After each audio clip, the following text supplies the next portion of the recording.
Abhijit Iyer Mitra, not much gain from adding more countries to what essentially is dysfunctional. Well, we've not added more countries, we've added just one more grouping. Because remember, look, this is a bit of a, it's a catch-22. How do you get action done unless you make it more broad-based and representative? On the other hand, can you realistically, in this age and time, have 20 countries come up with the rules and expect the whole of Africa just agree to it without representation? I mean, India doesn't agree to follow rules without representation. We aren't at the NPT, therefore we're not going to do certain things. Remember, that was always our position with the NPT or the CTBT and things like that.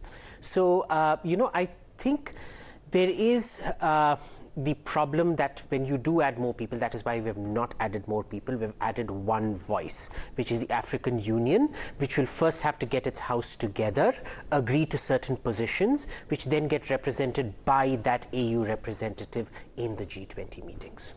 But why is India so keen to have the African Union? What do we stand to gain from it? Personally, we stand to gain a lot because in terms of climate finance and climate technology and things like that. See, the things like solar, a lot of us have solar in our own houses. We have pioneering programs. I think India has more installed solar than most other countries do. I think we even have more installed green energy than Germany does, for example. The problem has always been the cost of storage.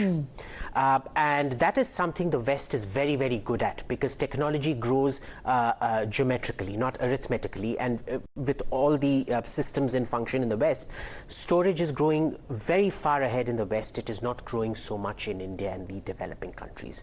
We need that thing to come to us. Remember, we made a very ill-fated alliance with China called, I forget what the grouping was, where we were both meant to play, climate deniers, and we were both meant to gain the benefits from it. And as usual, China used us, dumped us, and signed the agreement with America, left us high and dry, screwed us over. So we're very careful that that isn't going to happen again.